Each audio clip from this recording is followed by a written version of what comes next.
أعوذ بالله من الشيطان الرجيم بسم الله الرحمن الرحيم।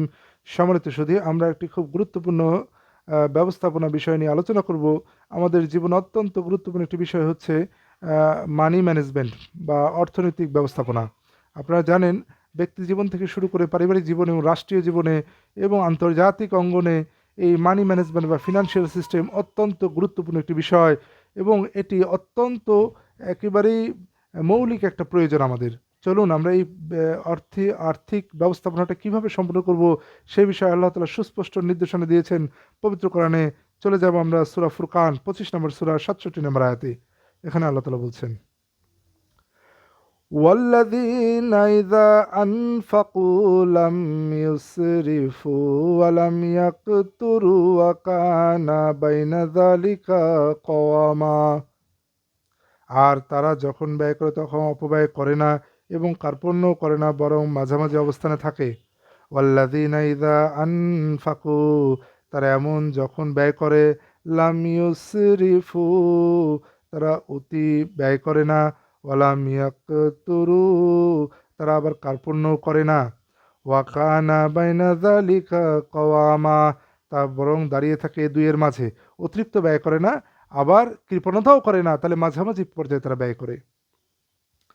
সূরা বনী ইসরাঈল 17 নম্বর সূরা 26 নম্বর আয়াতে আল্লাহ তাআলা বলছেন, وآت ذا القربى حقه والمسكين وابن السبيل ولا تبذر تبذيرا।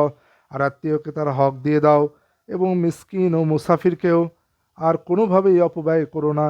তাহলে এখানে আল্লাহ তাআলা বলছেন ওয়াতিদাল কুরবা হাক্কাহু, আর দিয়ে দাও নিকটাত্মীয়দেরকে তাদের প্রাপ্য, তাদের হক।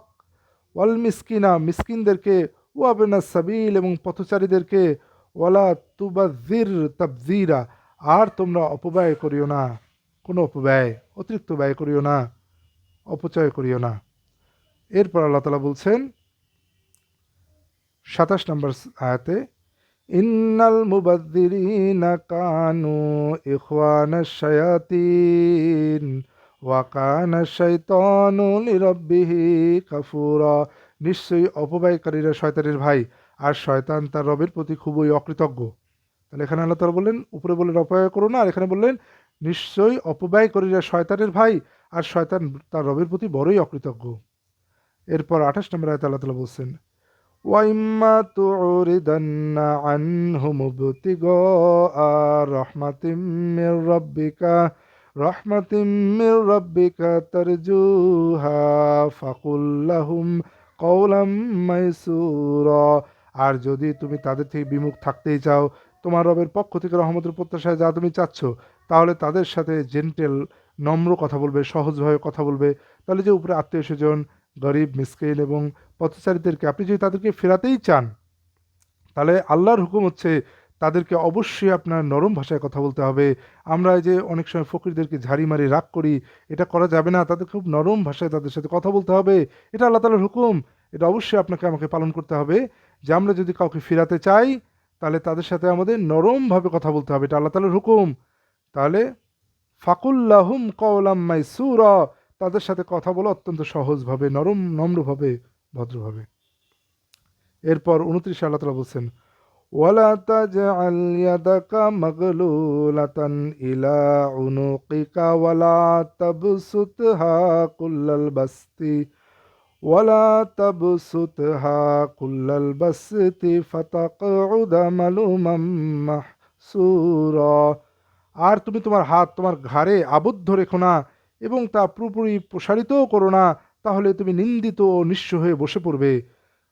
এটি অত্যন্ত গুরুত্বপূর্ণ একটি বিষয়। ওয়ালা তাজ আল ইয়াদাকা মাগলুলাতান, এবং রেখো না তোমার হাতকে আবদ্ধ, ইলা অনুকিকা, তোমার গলার সাথে। মানে একেবারেই তুমি খরচ করা বন্ধ করে দিও না, ডোনেশন একবারে বন্ধ করে দিও না। ওয়ালা তাবসুত হা, আর প্রসারিত করো না, একবারে খুলে ফেলো না। কুল্লাল বাস্তি, সম্পূর্ণ প্রসারিত, সম্পূর্ণ খোলা অবস্থায়। ফাতাক রৌদা, তাহলে বসে পড়বে মালুমা মাহসুরা, নিন্দিত, অক্ষম অবস্থায় বসে পড়বে। তাহলে একবারে যদি আমরা সমস্ত কিছু খরচ করে ফেলি, তাহলে আমরা নিন্দিত অসহায় হয়ে বসে পড়বো। তাহলে এই আয়াতগুলো থেকে আমরা যে শিক্ষা পেলাম, এটা যেমন আমাদের জন্য এই নির্দেশনা, এটা কিন্তু ঐচ্ছিক নয়। এটা এমন নয় যে আমরা চাইলে পালন করবো, চাইলে নয়। এটা ফরজ, আল্লাহ তাআলার হুকুম। আপনাকে আমাকে মধ্যম পথে খরচ করতে হবে, আর এমনভাবে খরচ করতে হবে, একবারে গলার সাথে হাত বেঁধে রাখা যাবে না, হাত খুলেও রাখা যাবে না, মাঝামাঝি পন্থায় খরচ করতে হবে। আর যদি আমরা পথচারীদেরকে, নিকট আত্মীয়দেরকে, ফকির মিসকিন পথচারীকে যদি বিরূপ করতে চাই, তাদেরকে যদি কিছু না দিতে চাই আল্লাহর রহমতের প্রত্যাশায়, তাহলে অবশ্যই তাদের সাথে নম্র ভাষায় কথা বলতে হবে। তাহলে এই আয়াতগুলি, এই সমস্ত আয়াতগুলি আমাদেরকে একেবারেই বাধ্য করেছে, ফরজ করেছে এইভাবে যেন আমরা আমাদের আর্থিক বা ফিনান্সিয়াল ম্যানেজমেন্টটা চালিয়ে যাই, তাহলে আমরা সফল প্রতিষ্ঠিত হতে পারবো। আর আমরা জানি যে এইভাবে যদি আমরা না চালাই, তাহলে অবশ্যই আমরা নিন্দিত অসহায় হয়ে বসে পড়বো।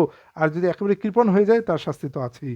সেটা ভিন্ন বিষয়ে আলোচনা বা অন্য কোনো আলোচনা আমরা জেনে নেব কৃপণতার শাস্তি কী। আশা করি আপনারা বুঝতে পেরেছেন। ধন্যবাদ সকলকে।